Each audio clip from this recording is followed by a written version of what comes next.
Pak Prabowo capres? Insya Allah. Nah, gimana? Jadi wacana Prabowo calon presiden ini sendiri bukan dari DPP-nya Gerindra, ya. Iya. Justru ini dari kami dari ranting, dari PAC. Oh, ini apa namanya?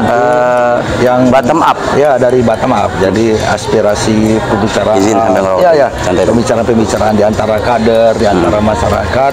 Ini kami melihat sosok Pak Prabowo masih dibutuhkan, ya. Dibutuhkan oleh Republik ini, dibutuhkan oleh masyarakat, dan dibutuhkan juga untuk kepentingan masa depan bangsa kita. Realnya artinya misalnya ketika ada acara di level DPC misalnya atau di DPD itu sampai di ujungnya ada semacam kayak deklarasi gitu. Ya, kalau di Gerindra ini ya ketika di rapat, di fraksi, di pembicaraan non formal, inilah usul-usul ini yang akan menjadi usulan kami. Memang di akhir tahun-tahun kemarin, ya, di tahun-tahun kemarin kami dari seluruh DPC dan DPD Partai Gerindra sempat kami meminta kepada Pak Muzani untuk menyampaikan aspirasi DPD Gerindra Provinsi Lampung untuk meminta Pak Prabowo mencalonkan kembali untuk di 2024 nanti. Begini, elektabilitas Pak Prabowo ini kan bukan yang pertama. Kalau melihat dari yang sekarang, ya, kalau kita berkaca dari 2019, ya memang pemilihnya Pak Prabowo sebenarnya lebih dari itu. Jadi ketika di survei pun ya pasti pemilih-pemilih yang masih mengharapkan dia, ya itu pasti akan masih memilih dia. Susunan kepengurusan baru di DPD Gerindra Lampung kapan?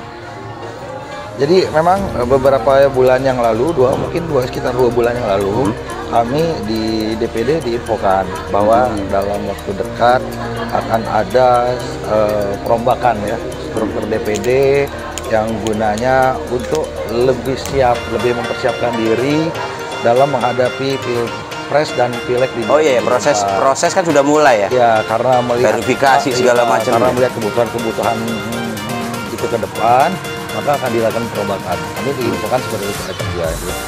Saya melihat memang nggak ada gitu, tapi kami melihat disitulah letak letak kelebihannya Partai Gerindra gitu. Itu malah jadi kelebihan. Coba gimana? Karena kan era demokrasi hari ini pasca reformasi, apalagi Gerindra kan salah satu yang lahir dari reformasi. Kan ini partai politik, ya. Partai politik artinya sangat berkaitan dengan jabatan, dengan kekuasaan, fungsi dan lain-lain. Ya, orang kan masuk politik jelas tujuannya untuk. Nah, orang-orang yang masuk partai politik ya mungkin ada yang berharap, ada yang berpikir, ada yang seperti itu. Salah satu goal politik kan memang menjadi kepala daerah. Partai Gerindra juga memaklumi hal itu. Yang kita tidak inginkan, ya, ketika seseorang sudah diberikan amanah seperti itu, dia tidak menjalankan fungsi amanahnya itu. Oh iya. Misal ya sebagai anggota DPR. Biasanya pencopotan atau rotasi itu biasanya berkaitan dengan kondite. Ya, nah itu. Nah, kalau kita ada dinamika yang macam-macam, tidak ingin terganggu pikirannya dengan macam dinamika internal agar bisa fokus memikirkan tugasnya masing-masing. Jadi yang mikirin rakyat ya fokus mikirin rakyat. Ya, keluar susunan pengurus KSB lah gitu misalnya. Ya mungkin nggak dalam waktu lama lagi. Dalam bulan ini mungkin ada. Mungkin aja, mudah-mudahan. Amin.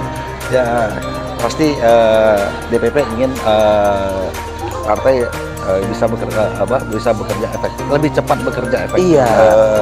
Di kemajuan zaman ini, jadi salah satu. Jadi aspirasi politik itu tidak bisa lagi disampaikan hanya satu-satu ngobrol gitu ya. Pertemuan ya, atau mendengarkan suara-suara rakyat. Kami melihat tidak juga hanya bisa dilakukan dengan pertemuan-pertemuan gitu. Ada rakyat yang karena rentang waktu, karena jarak, karena macam-macam ini. Dunia juga berubah ya, itu punya hak untuk didengar. Umur 17 tahun dia nggak kenal anggota DPR, tapi dia punya suara untuk bicara. Benar. Nah, kami melihat banyak wilayah-wilayah yang tidak tersasar. Pak Prabowo, ini Pak Prabowo ya yang menyadari. Pak Prabowo-nya lah. Pak Prabowo itu sangat aktif dalam medsos. Iya. Sangat aktif. Jadi Pak Prabowo menyadari. Jadi mau menginstruksikan kepada seluruh kader Gerindra, anggota DPR Gerindra, ini wilayah kalian dengar apa yang ada masyarakat. Kalian kerjakan apa yang diinginkan masyarakat. Apalagi di tengah COVID 2 tahun nggak boleh kemana-mana. Benar. Tapi kan hak kewajibannya anggota DPRD, kewajibannya kader Partai Gerindra, kewajibannya pemimpin-pemimpin dari Gerindra ini untuk pada masyarakat masih terus berjalan. Jadi kami melihat salah satu ruang yang paling efektif ya, untuk komunikasi dengan masyarakat itu adalah media sosial. Makanya kami diinstruksikan, bukan hanya saya sendiri sebenarnya. Iya. Itu bilang dengan tidak menunjukkan Gerindra adalah salah satu paling tidak di Lampung dan Bandar Lampung salah satu partai yang mendaya gunakan sosial media. Maka memang Gerindra juga menyasar segmen anak muda. Karena kan pasti bahasa kampanyenya beda ya dengan yang misalnya era orang tua kita, dengan era kita, bahkan dengan anak yang kami melihat Partai Gerindra terutama yang melihat justru kerja politik yang dilakukan oleh Partai Gerindra ini sekarang ini yang menikmati kan bukan orang-orang yang tua-tua. Gitu. Kami melihat anak-anak muda yang umur 17, 25, 35, 40 ya. Ini kan yang mewariskan republik ini. Jadi ya masa depan ada di mereka gitu. Kerja untuk mereka dan suara mereka yang mereka ingin masa depan seperti apa bangsa ini, daerah ini dari mereka. Jadi, nah ini juga memang kalau daftar Gerindra gimana sih Bung caranya?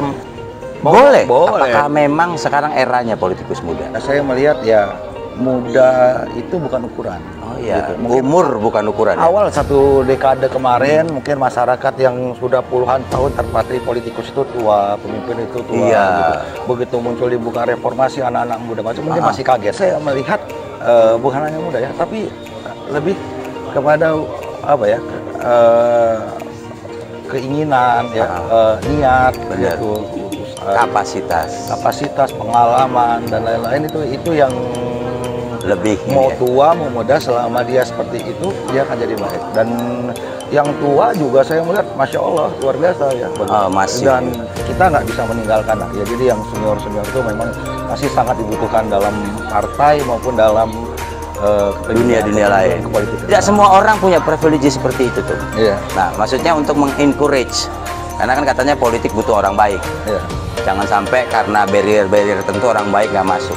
Menurut lu gimana tuh? Ya, pertama begini, kami kalau dari Gerindra, kami nggak menilai siapa kader yang harus dimajukan dari uang, ya, dari umur, dari dia. Tapi kami melihat dari selama dia mampu punya pikir, punya hati, punya waktu untuk mikirin rakyat, kita akan majukan. Dan untuk itu, untuk mikirin rakyat itu nggak baru keluar rumah langsung mikir rakyat. Dia ada proses, ada apa ya? Ada pipe yang sama kan